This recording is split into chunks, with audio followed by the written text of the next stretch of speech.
Olá! A nossa conversa hoje é sobre um tema bem profundo: a arquitetura da desconfiança. A gente vai fazer uma jornada para entender como essa estrutura é construída, sabe? Tijolo por tijolo, dentro da gente. E quem sabe, como encontrar uma saída. Vamos começar?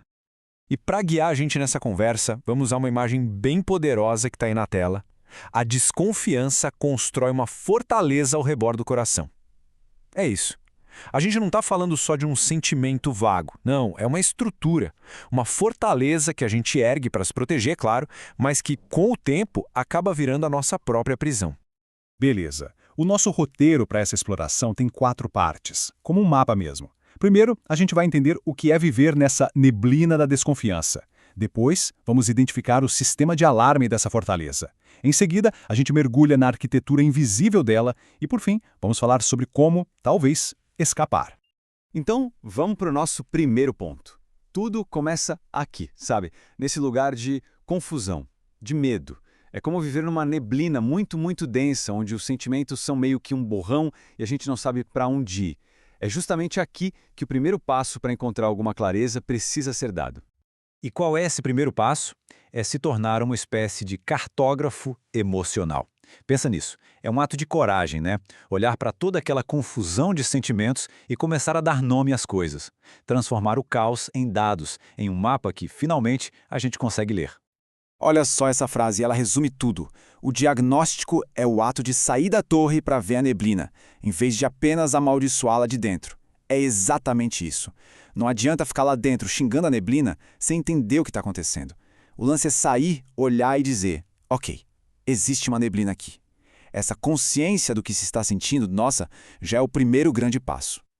Ok, então a gente já saiu da torre e reconheceu a neblina.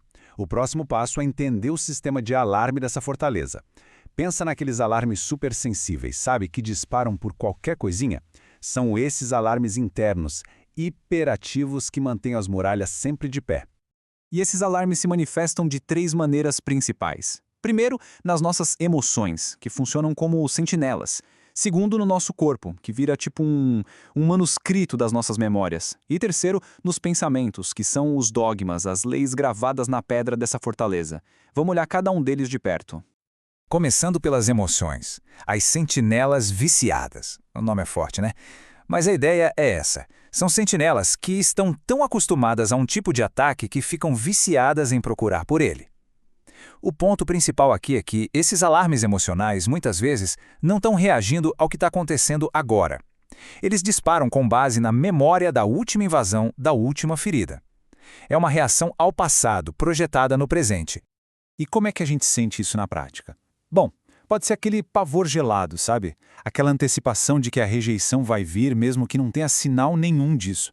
Ou então uma irritação que vai crescendo só porque alguém chegou um pouco perto demais do nosso espaço. Ou ainda, aquela tristeza bem funda que, na verdade, é só um eco de uma decepção antiga sussurrando e nem tenta de novo que não vale a pena.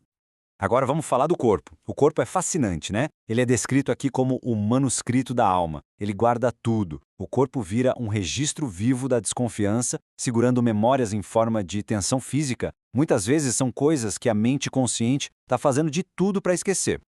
E esses alarmes sagrados são super concretos. A gente sente. É aquele nó na garganta que simplesmente trava as palavras de vulnerabilidade e não deixa sair. É o peso no peito, como se o ar da intimidade fosse pesado demais para respirar. Ou aquela tensão que nunca sai dos ombros, sabe? Os músculos sempre prontos para carregar o mundo sozinho, sem pedir ajuda. E por último, a gente chega nos pensamentos. Mas olha, não são pensamentos qualquer, tipo, o que eu vou jantar hoje? Não. A gente está falando de dogmas gravados. São as leis, a constituição que governa a fortaleza. São aquelas histórias que a mente repete, repete e repete para justificar o isolamento, para se manter segura, entre aspas. E esses dogmas são de uma força absurda. E o pior, muitas vezes eles operam no piloto automático, a gente nem percebe. São frases como, ninguém é confiável, ponto, ou, se eu não me abrir, não tem como me machucar. E talvez a mais fatal de todas, no final, todo mundo vai me abandonar. Percebe? Isso não é uma observação da realidade, é uma lei, é um decreto. Certo, já identificamos os alarmes, o sistema de segurança, agora a gente vai mais fundo ainda. Vamos dar uma olhada na planta baixa, na arquitetura invisível dessa fortaleza. A gente vai investigar as fundações e conhecer os arquitetos que trabalham sem parar para manter tudo de pé. A base de tudo, o alicerce mesmo, são as chamadas crenças centrais. Pensa nelas como a fundação da casa. Elas não apareceram do nada, né? Elas foram escritas com a tinta de experiências muito dolorosas. E aqui tem um ponto que é fundamental entender. Isso não é fraqueza. São cicatrizes de batalhas que foram travadas. E a gente pode resumir essas crenças em 3 votos principais que a alma ferida faz a si mesma. Primeiro, o voto da vulnerabilidade, que é basicamente, se eu me abrir, eu vou me machucar. Simples assim. Depois, tem a profecia da decepção, que pega uma experiência ruim e transforma em regra universal. As pessoas vão me decepcionar. E por fim, a primeira diretriz do sobrevivente, que diz, é melhor me proteger do que sofrer de novo. A autoproteção vira a prioridade número 1, acima de qualquer outra coisa. Ok, então se as crenças centrais são a fundação, as distorções cognitivas são os arquitetos. São eles que estão lá todo dia com um capacete na cabeça, garantindo que as paredes da fortaleza fiquem bem altas. Como? Interpretando a realidade de um jeito que sempre confirma que a fortaleza é necessária. É um trabalho de manutenção constante. Esses arquitetos têm as suas ferramentas favoritas, claro. Tem a supergeneralização, que é como um poço envenenado. Uma única experiência ruim, uma gotinha de veneno contamina toda a fonte. Tudo passa a ser ruim.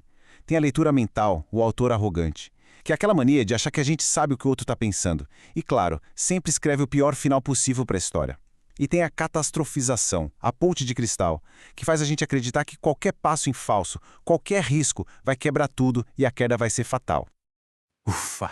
Ok, a gente fez o diagnóstico, a gente entendeu a arquitetura, conheceu os arquitetos, agora vem a pergunta de $1 milhão, né? Como é que se sai disso? A proposta aqui não é só demolir, mas reconstruir. E para essa reconstrução são necessários 2 pilares. E esses 2 pilares são a confiança vertical e a conexão horizontal. A confiança vertical tem a ver com encontrar uma base de segurança que não dependa de pessoas, que são falhas por natureza. Já a conexão horizontal é sobre ter a coragem de se conectar de novo com as pessoas, porque tem uma verdade aqui. Feridas de relacionamento, na maioria das vezes, só se curam dentro de novos relacionamentos.